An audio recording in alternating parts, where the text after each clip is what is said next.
বিসমিল্লাহির রহমানির রহিম। সুপ্রিয় দর্শক, আমরা আজকে চলে আসছি আলামিন ভাইয়ার ঢেঁড়স চাষ দেখাতে আপনাদের। এখন গরমকাল, কিন্তু ভোরবেলা দেখছেন কুয়াশা, মনে হচ্ছে শীতকাল। আসলে না, শীতকাল না, এটা গরমকাল, কিন্তু শীতের মতো আবহাওয়া। সারা আকাশে কুয়াশা, ধোয়া ধোয়া ধোয়া মতো দেখা যাচ্ছে, ভিডিও আপনারা দেখছেন।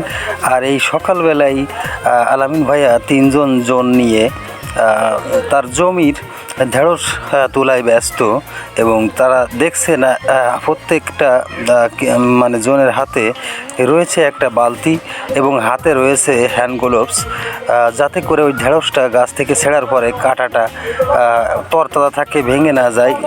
ঢেঁড়সের একটা সৌন্দর্য থাকে, সে সৌন্দর্যটা যাতে নষ্ট নয়, যার জন্য হাতে গ্লোভস ব্যবহার করছে। এবং অনেক সময় ওই ঢেঁড়সের যে কাঁটাগুলো থাকে হালকা হালকা, ওটা হাতে ভেঙে গেলে ঢেঁড়সের সৌন্দর্যটা নষ্ট হয়ে যাবে, যার জন্য এই গ্লোভসটা তারা ব্যবহার করে। তো দেখাচ্ছিলাম সেই আমাদের আলামিন ভাইয়া প্রায় 1.5 বিঘা জমিতে ঢেঁড়স চাষ করেছে, এবং খুব ইনশাল্লাহ লাভবান হয়েছে এবছর। খুব ভালো হাইব্রিড জাতের ঢেঁড়স, খুব ভালো ফলন পাইছে। এখন থেকে প্রচুর আকারে সে ঢেঁড়স বিক্রি করছে বাজারে, তবে সে নিজে বাজারে নিয়ে যায় না, পাইকারদের কাছে এই জমির পাশ থেকেই বিক্রি করে দেয়।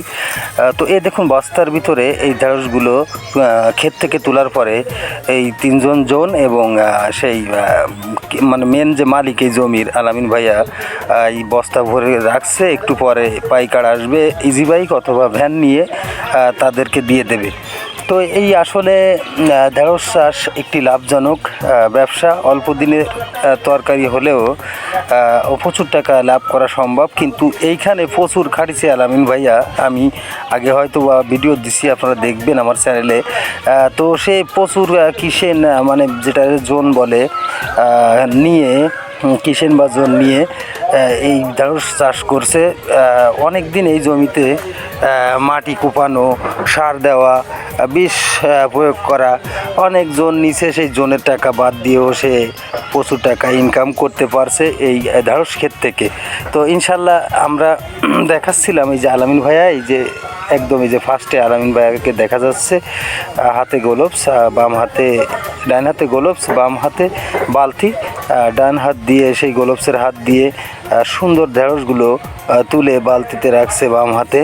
তো আসলে এই দৃশ্যটা দেখার মতো, এবং সে এবছর 2026 সালে ঢেঁড়স চাষে প্রচুর লাভবান। তো দেখাচ্ছিলাম এই জন্য আপনাদের এই ভিডিওটা, যেহেতু আমার বাড়ির পাশে ক্ষেত আলামিন ভাইয়ার ঢেঁড়স ক্ষেত, এই জন্য সকালবেলা আসছিলাম আমি ভিডিও করার উদ্দেশ্যেই।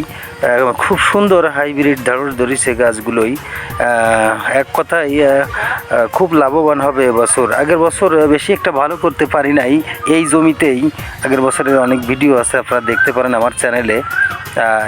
এই জমিতেই পানি বেঁধে গিয়েছিল, বৃষ্টির পানি। এবছর বৃষ্টি কম ছিল, তবে আসলে বৃষ্টি না থাকার কারণে প্রচুর সেচ দিতে হয়েছে পানি। তেলের দাম প্রচুর, আপনারা জানেন, ডিজেলের দাম প্রচুর। মেশিন চালিয়ে পানি সেচ দিছে জমিতে। তো তারপরে এমন একটা অবস্থা, আলামিন ভাইয়া আমাকে বলতেছিল যে ভাই 2 দিন ধরে এই ক্ষেতে অনেক টাকা তেল খরচ করে, ডিজেল খরচ করে পানি দিলাম, আর যেদিনই পানি দিলাম সেদিন রাত্রে এই বৃষ্টি হলো প্রচুর পরিমাণে। তো এই বৃষ্টি হওয়ার পরে আবার এই পানি সরানোর জন্য গাছের গোড়ায় যদি পানি বেঁধে যায় তাহলে গাছগুলো মারা যাবে। তো এই কারণে আবার সেই কিষেন একজন জন নিয়ে সাথে থেকে আলামিন ভাইয়া এই যে জমির পানি নিষ্কাশনের ব্যবস্থা করলেন দ্রুত।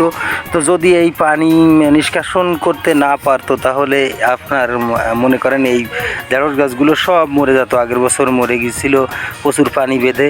পানি নিষ্কাশনের সুব্যবস্থা না থাকলে বা না করলে আপনার ফলন্ত গাছ থাকবে না, অর্থাৎ আপনার যে টাকা ইনভেস্ট করেছেন সেই টাকাগুলো উঠবে না। তো সেই আলোকে আলামিন ভাইয়া একজন পরিচ্ছন্ন কর্মী চাষি হিসেবে আমাদের যশোর জেলার অভয়নগর থানার 8 নং সিদ্ধিবসা ইউনিয়নের 2 নং অর্ধুল গ্রামে তার একটা যশ বা খ্যাতি রয়েছে। সে ধান চাষ করে, বেগুন চাষ করে এবং ঢেঁড়স চাষ করে। তো তরকারি চাষে আলামিন ভাইয়া এক কথায় অত্যন্ত কঠোর পরিশ্রমী একজন চাষি, এতে কোনো সন্দেহ নেই। তো আমি আসলে ইউটিউব চ্যানেলে তার অনেক ভিডিও আগে ছেড়েছি, তার বেগুন চাষের যে ভিডিও ছাড়া আছে আমার চ্যানেলে, আপনারা ব্যাকে গিয়ে দেখতে পারবেন। তো এই আশা করি। আর সুপ্রিয় দর্শক, আপনি ঢেঁড়স চাষ করেন, বেগুন চাষ করেন, আর যে সব তরকারি চাষ করেন না কেন, প্রচুর পরিমাণ খাটতে হবে এবং টাকা ইনভেস্ট করে কিসের নিয়ে কাজগুলো সময় মতো করতে হবে। তাহলে আপনি স্বাবলম্বী হতে পারবেন এবং সেই ব্যবসায় সাকসেস হতে পারবেন।